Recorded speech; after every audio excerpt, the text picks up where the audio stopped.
আল্লাহ পাক নিজের হাবিবকে এই ক্ষমতা দিয়ে রেখেছেন। নবী পাক হাজার কিলোমিটার দূরে কি হচ্ছে এটা নবী পাক দেখতে পান, বলেন সুবহানাল্লাহ। দেখতে পান এবং কি হচ্ছে এটা শুনতেও পান। নবী পাকের উম্মত কি ভাবছে নবী পাক এটা জানতে পারে। আর এই আকীদার প্রচার প্রসার আলা হযরত করেননি, নিজের তরফ থেকে বানিয়ে উনি এই আকীদার প্রচার করেননি। উনার পূর্বে শত শত মুহাদ্দিস এসেছিলেন যারা এই আকীদার প্রচার করেছেন যে নবী পাক মদিনা শরীফ থেকে হাজার কিলোমিটার দূরে আওয়াজকে শুনতে পান, তাদের কর্মকে দেখতে পান। এই আকীদার প্রচার মুহাদ্দিসিন করেছেন, এই আকীদার প্রচার মুফাসসিরিন করেছেন, উলামায়ে কেরাম এই আকীদার প্রচার করেছেন। আপনাদেরকে আমি বলি, ইমাম জালালউদ্দিন সুয়ুতি রাহমাতুল্লাহি তাআলা আলাইহি বিশ্ব বিখ্যাত মুফাসসির, উনি ইন্তেকাল করেছেন আজ থেকে 520 বছর আগে। 520 বছর আগে উনার কি আকীদা ছিল এ সম্পর্কে আপনাদের বলে দিই। উনি নিজের কিতাবের মধ্যে ইন্তিবাহুল আজকিয়া যে কিতাব, ওই কিতাবের মধ্যে পেজ নম্বর 7 এর মধ্যে লিখে রেখেছেন নিজের আকীদা। কি আকীদা? উনি লিখছেন যে আন নাজরু ফি আমালি উম্মতিহি, নবী সাল্লাল্লাহু আলাইহি ওয়াসাল্লাম নিজের উম্মতের আমলকে দেখতে পান, বলেন সুবহানাল্লাহ।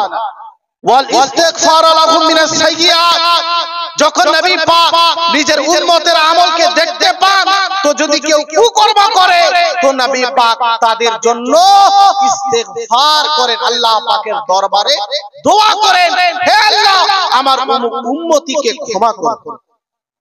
520 বছর আগে ইমাম জালালউদ্দিন সুয়ুতি নিজের আকীদা প্রকাশ করছেন। হাজির ও নাজির, আলা হযরত উনার ইন্তেকাল হওয়ার প্রায় 110 বছর হতে চলেছে, এখনো হয়নি।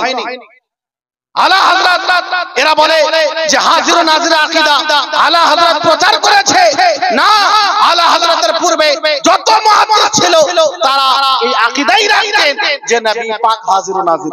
তো ইমাম জালালউদ্দিন সুয়ুতি বলছেন যে নবী পাক নিজের উম্মতের আমলকে দেখতে পান, তাদের জন্য দোয়া করেন। এবং উনি কি বলছেন যে ওয়াত তারাদ্দুদু ফি আকতারিল আরদি, আল্লাহ পাক নবী পাককে এই ক্ষমতা দিয়ে রেখেছেন যে নবী পাক যদি চান তো সেকেন্ডের মধ্যে জমিনের এক প্রান্ত থেকে অপর প্রান্তে যেতে পারেন, বলেন সুবহানাল্লাহ। এটা ইমাম জালালউদ্দিন সুয়ুতি বলছেন। শুধু তাই না, উনি বলছেন ওয়া হুজুরু জানাজাতিন মিন সালিহিল উম্মতি, নবী সাল্লাল্লাহু আলাইহি ওয়াসাল্লাম যদি চান তো কোন নিজের নেক পরেজগার মুত্তাকি উম্মতের জানাজায় অংশগ্রহণ করতে পারেন, বলেন সুবহানাল্লাহ। এটা ইমাম জালালউদ্দিন সুয়ুতি লিখছেন। আর এমনি না, উনি বললেন যে কামা ওয়ারাদাত বিযালিকাল হাদিস ওয়াল আসার, এটা আমি এমনি বলছি না, এই প্রসঙ্গে হাদিস বর্ণিত হয়েছে, বলেন সুবহানাল্লাহ। বুঝা গেল আলা হযরত হাজির ও নাজিরের আকীদা নবী পাক যে দূরের কথাকে শুনতে পান, নিজের উম্মতের আমলকে দেখতে পান, সেকেন্ডের মধ্যে এক জায়গা থেকে অপর জায়গাতে উপস্থিত হতে পারে। নবী পাক নিজের কোন উম্মতির জানাজায় যদি শরীক হতে চান, শরীক হতে পারেন। এই আকীদার প্রচার আলা হযরত নিজের তরফ থেকে করেননি, বরং ইমাম জালালউদ্দিন সুয়ুতি 520 বছর আগে এই আকীদার প্রচার প্রসার করেছেন, বলেন সুবহানাল্লাহ।